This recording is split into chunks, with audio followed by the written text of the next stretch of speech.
Hey gang, it's me, John from the Chronic Rift here. Before we get into this week's episode of the audio version of the podcast, I wanted to just quickly explain that we had some issues with the video on the Facebook live feed this morning, as I'm recording it. It's Sunday afternoon.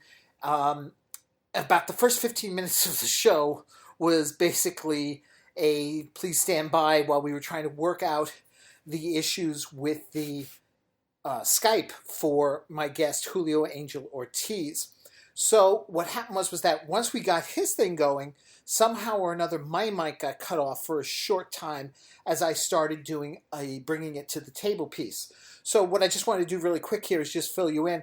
What I'm talking about is a Batman 66 exhibit that has opened out in LA at the Hollywood Museum, and I was explaining about heading out there for an event for the opening that I was covering for the Batcave podcast, and also about some of the other Batman related things I did while I was out there. So we're going to pick up with that right into it because we didn't have an opening credits again this week anyway, because of the lack of titles as far as visual credits. They're still working on that. We found the music though. We did find the theme music, so you will be hearing that soon. So let's get into our episode here, talking with Julio Angel Ortiz, doing our Bringing It to the Table segment. Enjoy. At the museum, they've got this exhibit going for Batman 1966, curated by Wally Wingert, who did the voice of the Riddler in the recent two animated Batman 66 feature films that they did.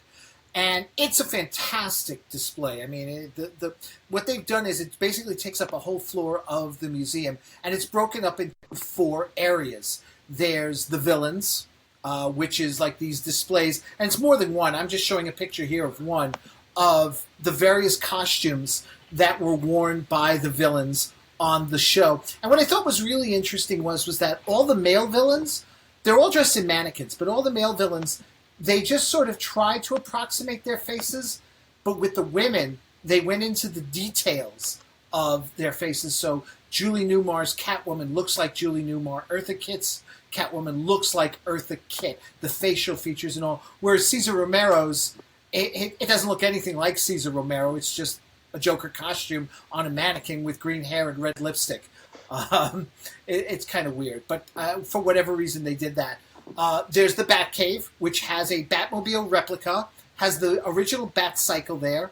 It's got 2 sets of Batman and Robin costumes. One is a replica, showing you what it would have looked like fresh back in the day. And the other one is most of the original costuming for both Batman and Robin, which, you know, you can see the colors faded, it looks older. They tried to clean it up as best they could for the display, but still, it's a 50-year-old costume, so, there's only so much you can do. There's a section on the Bat merchandise, which covers everything. I mean, the costumes, the toys, the comic books, the records, anything you could think of that could have been done in 1966. And I didn't realize it at the time that there was so much Bat merchandise. I always thought that was the one thing they didn't take advantage of, but it turns out they did. And finally, there's a section on Wayne Manor. We actually get the Bat poles recreated. We see the Bat phone, the Shakespeare bust, and again, Bruce and Dick's what I call their standard clothes, which we saw them wear fairly often, but not all the time in the show. Dick with the red sweater, Bruce with the ascot and the country club jacket. If you get a chance, the HollywoodMuseum.com, I'll put links up for it on the show. So if you're out in the LA area there, it's right there on Hollywood Boulevard. You can't miss it. You really should go see it. It runs through the end of March. But in addition to that, I also turned this into sort of a pilgrimage because I got to, while I was out there, go visit the Batcave in Bronson Canyon, the original Batcave, which I was not really thinking about. It said, wow, this has seen better days because all the foliage was gone, and not realizing, yeah, that was set design. And my biggest dream of all, getting to sit on the steps of Gordon's police headquarters there, because that building still stands on the Warner Brothers lot. And I got to thank the folks at Warner Brothers, the publicity people, who allowed me, and Dan Greenfield, who I also have to thank who set this whole thing up, Dan Greenfield from 13thdimension.com, who set up this whole thing as far as heading out to Warner Brothers and also getting me into the exhibit's big gala that had Burt Ward, Lee Merriweather, Terry Moore, a whole bunch of people that are still with us. And surprisingly, you'd think, because we've lost Burgess Meredith, we've lost Cesar Romero and such, but there's still quite a few people involved with the show that are still around to this day. So, I was very thankful for that opportunity there. So, and that's one other thing. Keep an eye on the Bat Cave podcast feed, because Dan and I will have an episode out this week talking about our experiences in California. So, Julio, what are you bringing to the table for us today? Not as much as you. I'm just going to briefly just wanted to mention just how, to me, it's hilariously funny in a meta sort of way that the Disaster Artist is being considered for, in the conversation for Best Picture and other accolades. Some of that's being overshadowed right now by what's going on with James Franco and whatnot. But the actual movie itself and the actual, success that it's had in an era of social media and where, we overanalyze everything, we nitpick it, we deem it meme worthy, and then it's this process through all kinds of filters in pop culture. A lauded film about a legendary bad one in The Room really fits the times that we live in. If nothing has seemed right about this timeline since roughly late 2016, right. The Disaster Artist embodies and celebrates that notion, and by its mere audacity to succeed. And that is what I brought to the table. Now, you sound a little jaded with our time. Me? What a shock. No, I don't think it's jaded. I think it's just funny. I mean, the movie itself. You look at the original film. Right. You look at how just it's so bad it's good, and this is like the canonized saint of that concept.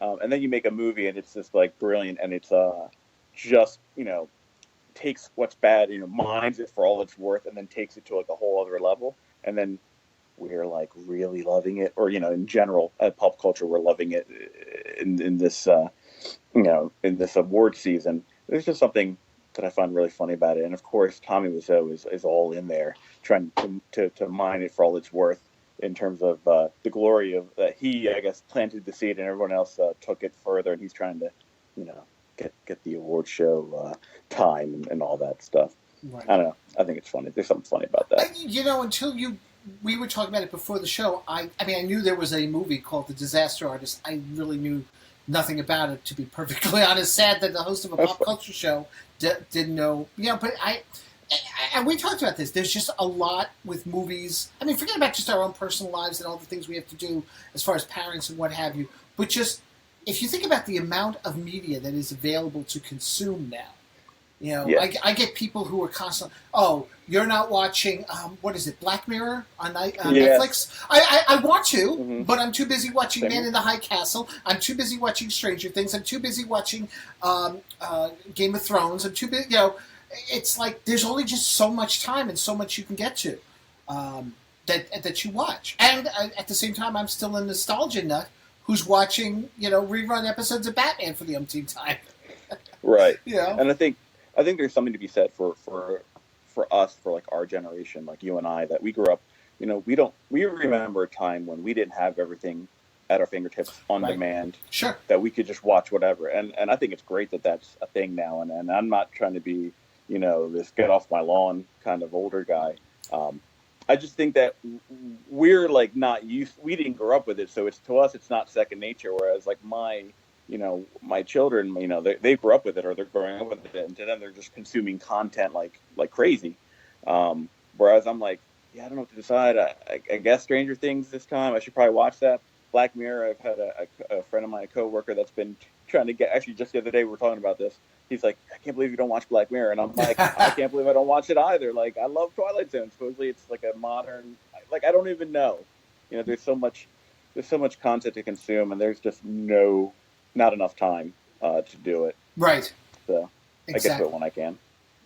And speaking of content to consume, we're going to take a little break here. When we come back, we're going to talk about content that was consumed over 7 years, 25 years ago, as we celebrate its 25th anniversary, that being Deep Space Nine. So we'll take a quick break here with a little movie bumper here that we're going to show you upcoming this coming weekend, Friday, opening up. And if you want to learn more about it, check out the weekly Podioplex with Michael Faulkner.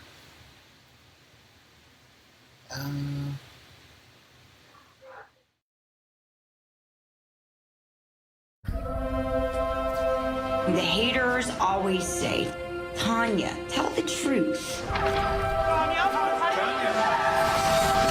There's no such thing as truth. Everyone has their own truth. I was the best figure skater in the world at one point in time. Call that a clean skate? Stop talking to her. That girl is your enemy. Who's that? Jeff was my first date ever. And my mom came. You need to see a wholesome American family. I don't have a wholesome American family. Nothing's ever your fault. I was embarrassed for you. My entire life, I've been told I wouldn't amount to anything. And you know what? Maybe I would. 4.8. How do I get a fair shot here? We also judge on presentation. We're gonna need to even the playing field. I know a guy, shouldn't even be saying his name. Derek. The press wanted me to be the pile of crap. I never did this.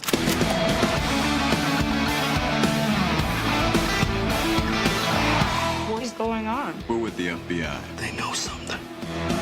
What can you tell us about Tanya Harding? I don't know a Tony Harding. Aren't you her bodyguard? When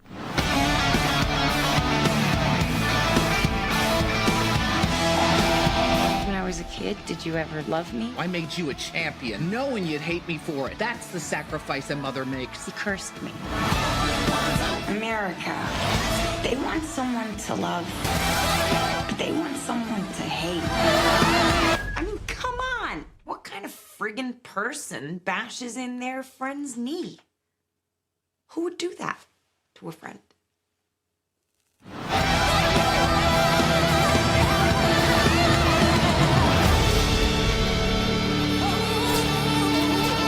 Stop that.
And we're back here on the Chronic Rift, John Drew with Julio Angel Ortiz. We're going to talk a little bit about Deep Space Nine.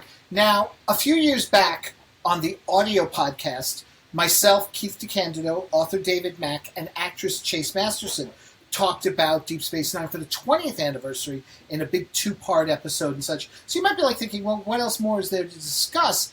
But it's been 5 years. There's a documentary that's coming out about Deep Space Nine, and I thought it would be a good idea even in the shorter, because we're not doing 2 hours, to touch upon some things that maybe weren't talked about in the series itself, and especially in light of the fact that since those 5 years have passed, we've had new Star Trek movies, we've now got Discovery. And Julio, the first thing I actually wanted to talk about, that because you gave me some really great ideas here, was that this is probably the show that has the best cast of characters, and not just in the sense of the main cast, but the supporting cast that they developed over time. These weren't just characters that had just their moments of foibles, or that they even had maybe like Next Generation. I loved Ensign Ro. Yeah. But, Ensign Ro would come in, there'd be some sort of conflict, she'd have her moment or something, and then off she'd go, and we'd never explore whatever maybe she'd reveal about herself, if there was much revealed about her in the course of it. Barclay. Barclay was your neurotic. They were all caricatures in a way. They were Sulu and Uhura and Scotty on Next Gen. Yeah. But then you come to Deep Space Nine. You've got Garrick and you've got Nog. And these guys just don't come in and serve a scene. They become part of the whole tapestry of the story. I agree. And I think even the villains or the antagonists of the show, right? Yeah. You look at Wei-Yun, you look at Dukat. It really gave them as well time to grow, to learn. Not saying their motivations, but they were more than just your twirling your mustache, villain of the week. Here's my plot, here's my plan, and you foiled me again. I'll see you next week. You know what I mean?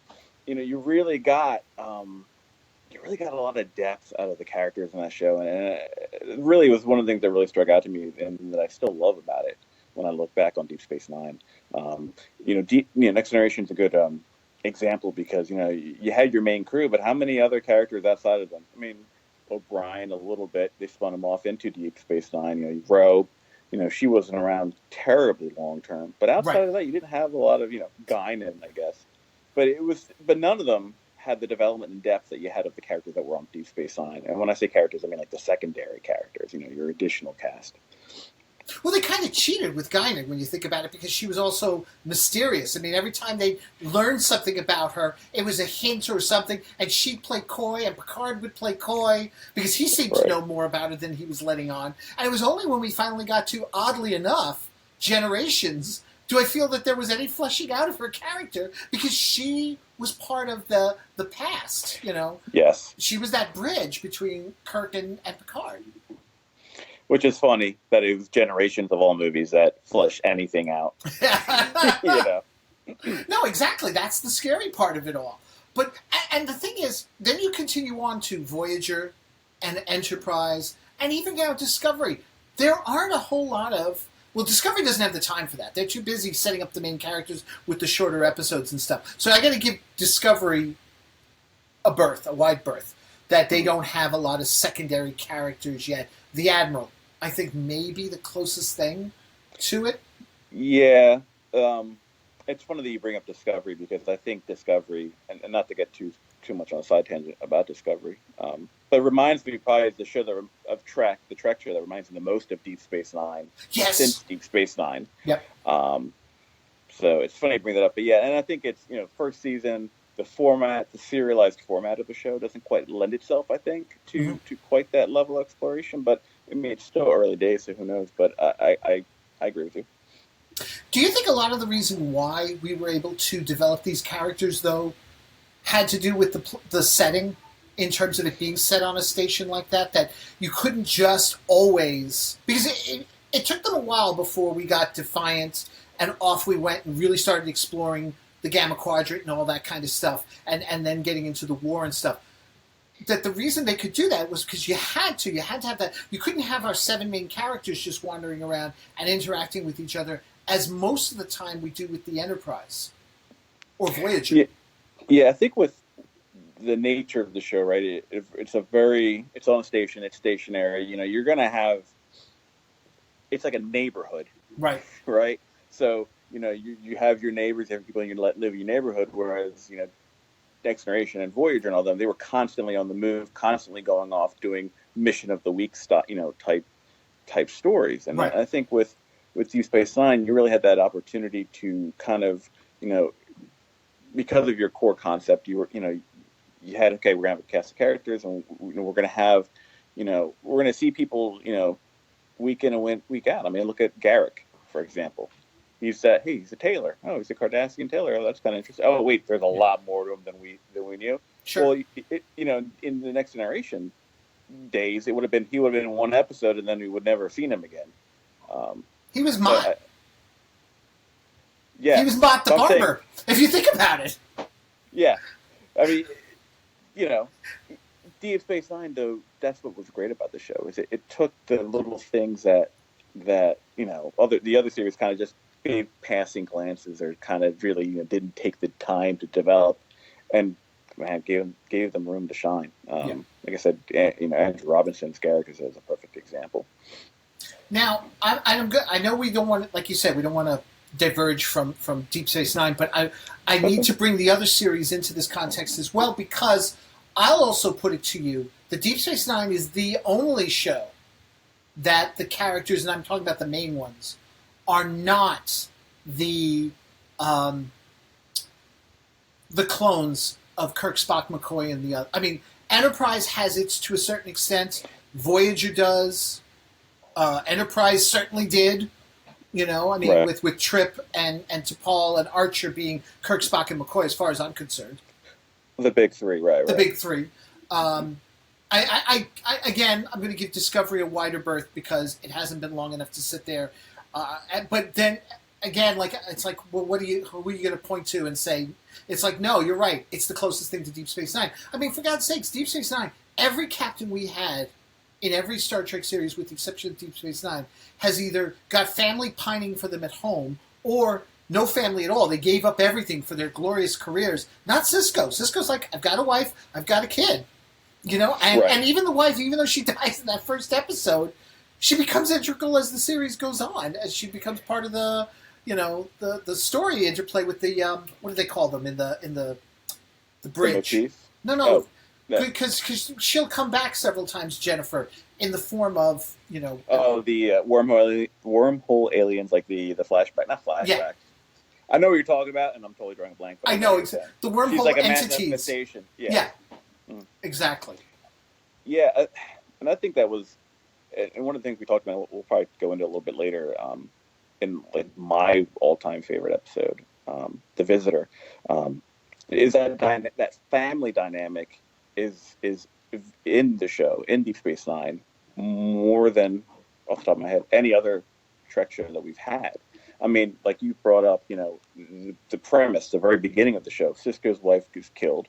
He's a single father, and he has to try to raise his son out here in basically the wild frontier of Deep Space Nine. That's, in itself not a great situation at the start of the show. Right. And I think that dynamic was really unique, and as I've gotten older and have had my own kids and become a father myself, I appreciate looking back on what they tried to do there in the series.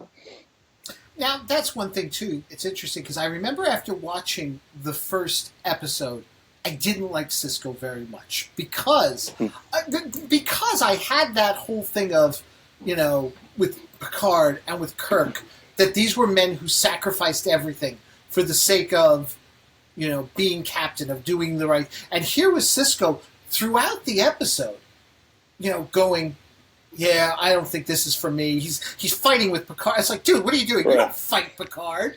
And I wasn't impressed at first. I really thought, oh God, this is going to be a whiny guy. And actually for a while there, Sisko was my least favorite character on the show. And this is going to be the odd thing. When he came back at the beginning of second or third season and he'd shave the head, it was like the shaving of the head, suddenly he became this other person. And suddenly that was Riker's beard. That was Riker's beard moment, right? Yeah, I was like, yeah, Riker's beard was the same way. Once Riker grew the beard, I'm like, going, hey, Riker's cool. Yeah. I know what you're saying. I mean, for me, it's funny you say that about the first episode, how he seems kind of, whiny and kind of, like he's struggling, right? And, when for me, I was younger when I watched the DS9 premiere, I was think 15.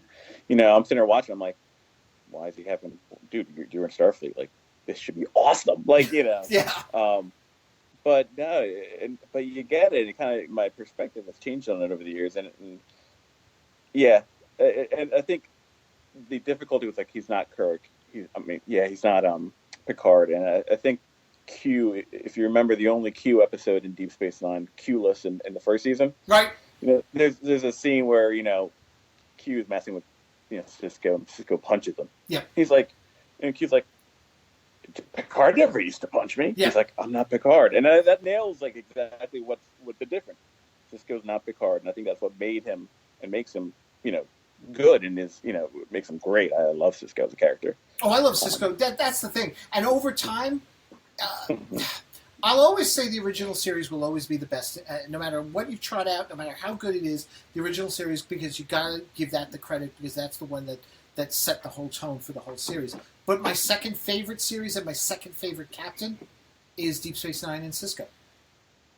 Yeah, for me, Deep Space Nine is my favorite. I don't have because see, I didn't watch the original series as extensively before Next Generation came out. But for me, Deep Space Nine is my favorite. It's funny that we're talking about this because I remember about 5-6 years ago, there was a convention in Philadelphia where all the captains, so it's a big thing, all the Star Trek captains are going to be there. Right. And I was really excited to go, and I went to see, you know, Patrick Stewart and Avery Brooks, and all of them are going to be there. I'm like, I'm going to see Sisko too. Like, you know, like, I mean, Picard and you know, Kirk, like, you know, Sam William Shatner and Patrick Stewart. But wow, and this is probably, since we're talking about Deep Space Nine, I'm bringing this up. Okay. I was pretty disappointed with Avery Brooks at the convention. Yeah. Why is that? Because he barely said anything. Like, fans would ask questions, right? And the different actors, you know, would comment and respond. And he was giving like one word answers. Yes. No. Maybe. And like being kind of like snarky. Right. It's like really left a bad taste in my mouth. And I don't know, maybe, who knows what was going on that day. I don't know. Well, that's the whole thing. You just never know with how things are with these people. Although I will say, when I saw that, it was one of the, maybe it was the Shatner documentary that he did with all the captains. Avery Brooks seemed the most eccentric out of all of them that he interviewed. A little odd. And I was like, just not. Which actually, then, if that's the case, and that's who the man really is, I was like going, damn, he's a good actor then. Right, because he certainly didn't come off that way. Right. Yeah, he was just, I don't know, like just an odd duck. And I was just like, okay. And it barely said anything. And I was so bummed because, like, it's my favorite captain of all of them. And I want to see, you know, I don't know. So anyway, has he even been in the document? Like, is he going to be in the documentary? I haven't even seen him. I haven't seen him and no shots of him. I don't know, to be honest with you. Come on, Avery Brooks, man. Come on. Don't let us down. Don't let us down. Well, look, let's take a few moments here, and because I want to talk a little bit more about the relationship with Jake and Sisko as well. But let's take a look at this really quick. This scene from the episode you were talking about. Okay. What was it called again? I'm sorry, I'm blanking. The Visitor? The Visitor, yes. Yes. It's basically where Sisko is trapped in like this time thing, and he's visiting Jake at various points in his life. Right. There's a. I'm sorry. Go ahead. No, go ahead. No. So yeah, there's some kind of Trek accident, of course, and Sisko was kind of pulled out of time, and Jake grows up without his dad, basically, and over the course of certain moments in his life, Sisko reappears to him for brief periods of time, and Jake winds up kind of getting or becoming obsessed with saving his dad, and bringing his dad back, even until the very end of his life, and I think that's where the clips picks up. Right. Here we go. Let's take a look.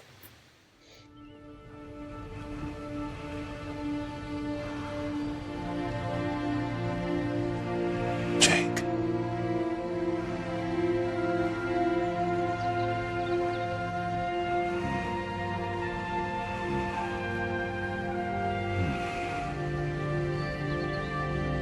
I've been expecting you.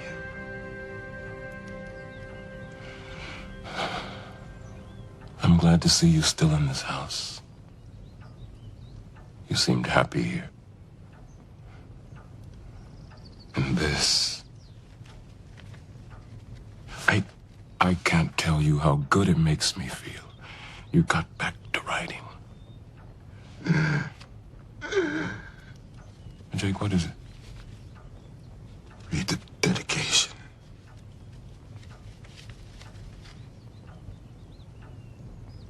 To my father, who's coming home.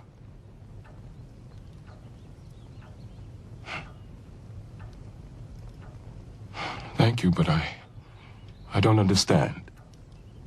It was me. It was me all along. I've been dragging you through time like an anchor, and now it's time to cut you loose.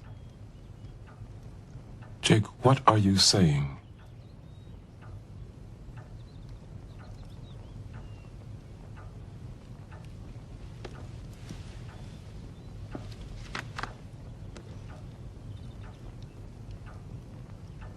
It won't be long now. Jake, no!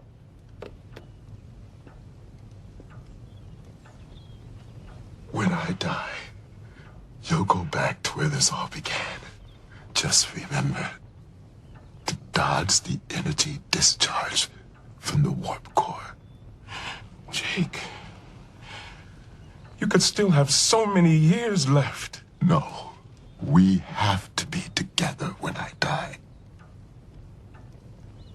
Jake, you didn't have to do this. Not for me. For you. And for the boy that I was. He needs you more than you know. So, here's the thing. Do you listen to the Mission Log podcast? I do not. No. Okay. John Champion and Ken Ray, they're watching all the episodes of Next Gen and original Star Trek. Yeah, all the Star Trek series. And their mission is to talk about the morals, messages, and meanings of the shows. And I feel that as each series progresses, we're moving away from morals a lot of times and just trying to tell good science fiction stories. This one is one that I hope that when they get to it, they get really into detail about the whole idea of the morals and messages, because it's just amazing how one little thing can change a person's life forever, in the sense of that, Jake becomes so obsessed with saving his father when he thinks he's got that opportunity to do it. Right. Now, and I'm sorry, go ahead. No, go ahead. No, it's he seems like he's going to move on. He gets married. Yeah. And then it's just like a heartbreaking scene or not heartbreaking, but it's like pulls your heartstrings when the next time Cisco comes back to him and he's like, where's your wife? He's like, yeah. She couldn't stick around. Like, she didn't understand. Like, no, dude, you're obsessed. Like it's well, he gives up his writing career. He loses his wife. Yes. So, and he dies an old man without ever really accomplishing his dreams because he was too busy, trying to save his father. Right, and that's but I think that the kind of bittersweet message in that, or the plot, is he knows. I'm assuming, but right. The idea is that once his father gets saved, sent back, that reality gets wiped out, right, and he'll have a chance to hopefully accomplish all those dreams that he had. True, but it's like a lifetime of waiting and banking on a chance to do that. So. It's like I said, it's very bittersweet, and can you kind of think about the implications of all that? It's pretty astonishing. Now, when we were watching the video there, you said something, and I'm going to let you say it here again, because a lot of people might go, "Wow, that's pretty controversial," about this particular episode. I put this episode. This is my favorite episode, and I put it a notch above "The City on the Edge of Forever" as the best Trek episode ever. I'm probably gonna get hate tweets and mail or whatever, but and it's not to take anything away from City on the Edge of Forever, but I think when you look at the core emotional component, right, you have the relationship between a father and son, and you have the feelings Kirk had for a woman that he had essentially just met. And not that not to take away from that, not to take away from the tragedy of her death, because obviously, it was, but in order to maintain the timeline, he had to let her die, and that scene is very impactful. I don't know. I just think that the father-son relationship in this episode trumps it. Now, I put your name on the screen in case people wanted to copy it down and such. So. That's fine. Bring it. Bring it. There you go. All right. So we've been talking about what worked so well with the show and what we loved, being in particular the cast. I mean, we really focused on Cisco and such, but there were so many other elements with Odo and Kira and the development of Julian Bashir. I mean, he was probably the most annoying character in the very beginning, but at the end, my God, you didn't want him to go when it was all done. But there were also aspects of the show that, with all this wonderful stuff going on, there were things that never really got explored the way possibly the premise sort of set it up to allow. In particular, the Gamma Quadrant. Yeah, and I was looking back, and when we're prepping for the show, I was looking back through episodes just to kind of get an idea. And one of the statistics I pulled out, if I'm not incorrect, for example, the first season is like 20 episodes. Right. If you include the 2-part premiere. And like 2 of them, outside of the premiere, involve the Gamma Quadrant. Like everything else is station-based stories and establishing the characters, and that's fine, obviously, it's the first season, but I just kind of found that as a trend as I looked through the rest of the episodes in the series. Yeah, they do go to the Gamma Quadrant, but it's never that boldly go yes possibility.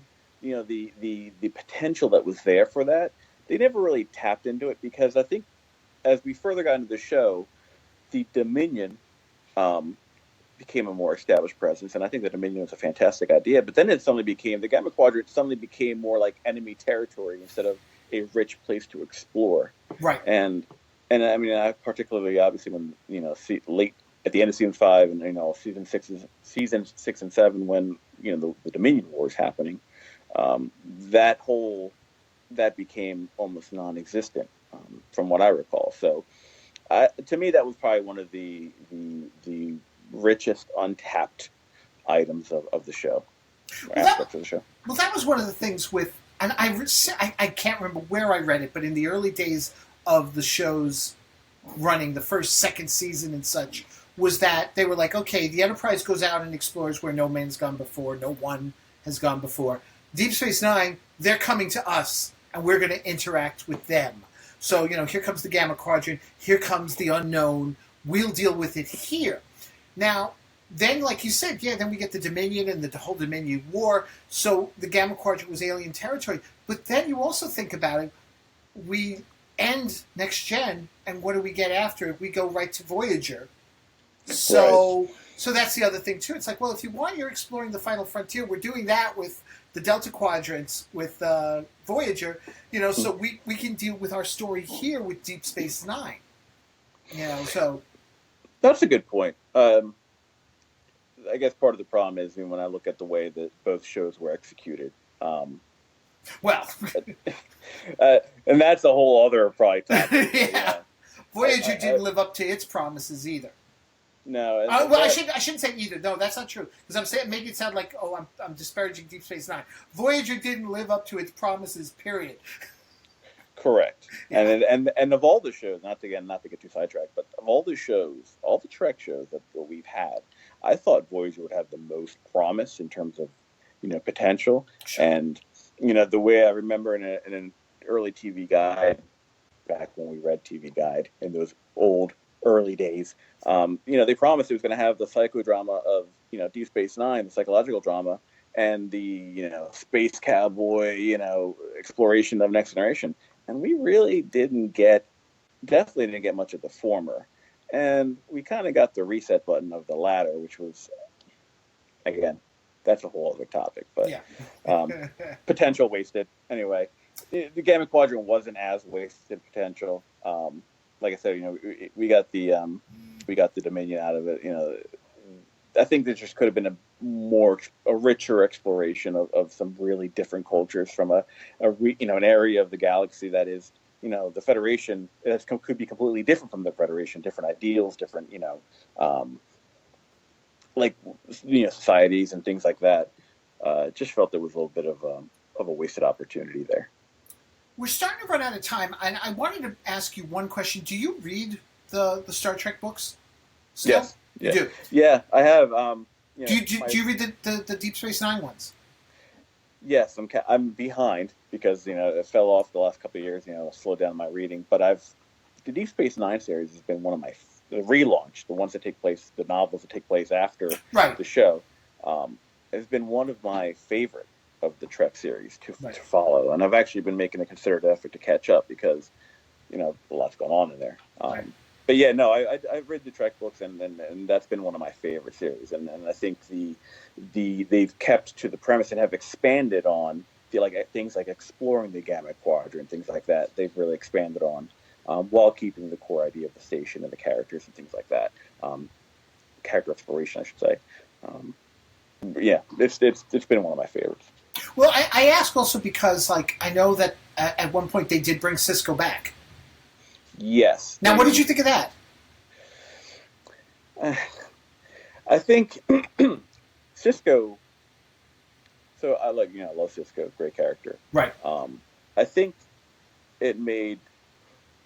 There's a little bit of jaded, right? Because it's like that typical comic book syndrome. Somebody dies, they're not going to stay dead forever. Right. And even though Sisko didn't debatably died at the end of the show, or was went with the prophets, the reasons around how they brought him back and to be there for the birth of his daughter with Cassidy, like that, it worked. Like I think it worked, and I think what they did with him after they brought him back, because they didn't put him right back in command of the station. They didn't put it back to a status quo. They put him in kind of like a new direction. That I think is what really helped make that comeback or that return work. It wasn't just like, oh, this is back. Oh, he's commanding the station. Hey, just like before. Yeah. That didn't happen, and I think that was a big part of it. And they really explored, the him being the emissary and what the impact of that, not only on him but his family and things like that. I think that's kind of what you can do in books that you can't do as easily in a TV series. All right. I just because to me, I'll be honest with you, I don't read a lot of the Trek books. It's just with my time and stuff, not being. Again, we were talking about this during one of the breaks too. The mass media that's available to consume, be it visual or even now literature-wise, it's a lot more to keep up with things and such. But when I heard about it, I just on one level I was sort of disappointed because. That to me, the whole resolution of Sisko's story at the end was actually very satisfying compared to then where they also needed to wrap up and rush through Ducat's story, because it felt like that was tacked on at the end. Right. Yeah. And I remember and I don't know what if this went into it, but if I'm, and again, we're going way back, I'm reading, when you read the behind the scenes items about the show, I remember reading that Avery Brooks was kind of disappointed or didn't like the idea that Sisko was gonna die, right, and leave his child without a dad, and he had concerns about about how that would look, about he didn't want to have as a African American man, things like that. So that was a concern. I know they remember reading that, but that was a long time ago. So in a way, the again talking about meta, kind of looking at things. Having Sisko come back just in time for the birth of his daughter kind of fits into the wishes of what the actor may have wanted or would have wanted for the character. So I don't know. Again, this who knows how accurate my memory is, but when you kind of put all that in context and put all that together, I'm like. That helped go, okay, this makes a lot of sense, and oh wow, they really did do it in a nice way. Right. So we're coming up to the end of the show here, and Julio, I just want to give you a couple of moments. If people want to continue this discussion, I can talk. Discussion with you. It's early. Yeah, I know. People are like, why so early? Because you know what? I'm not a night owl. I can't do the evenings anymore. So to me, the mornings are better. But if they want to continue this discussion with you, in particular talk to you about your choices of the best Trek episode ever, how can they get a hold of you there? They can follow me on Twitter, JAO Writer, and also my blog, my website that is infrequently updated, but still get me there, jaowriter.com. Okay. And just really quick here before we wrap things up, Kevin Lauderdale's on the line as well. Kevin, I don't remember if this is the exact same Hawaiian shirt I wore last week. I just pulled one off the shelf. I have several dark Hawaiian shirts. You know, I go for the question. I go for the dark one. I know, right? Here we go. Let's talk about Deep Space Nine. And I'm getting, hey, is that the same shirt? And I know earlier Mike Fischero was going, hey, it's the Bat Mug again. That's awesome. I know, right? But that's what you now next time, if I do another podcast with you, I'm gonna make sure I get this shirt. I'm gonna wear the same shirt, and I'll be like, they're like, Julio, you wearing the same shirt, really, dude? I'll be like, that's just how I roll, I guess. I don't know. Well, folks, thank you so much for being here. Make sure you head on over to chronicriff.com. Check us out on iTunes and Stitcher, where you can get the feed for all the shows that are coming up here. This week, we've got new episodes of Batcave Podcast and Shazam ISIS podcast being posted, plus Michael Faulkner will be along with the weekly Podioplex. So until next Sunday, when we're going to be doing an in-review episode, Julio, thanks a lot for being here. Thank you for having me. All right. Take care, everybody. Take care.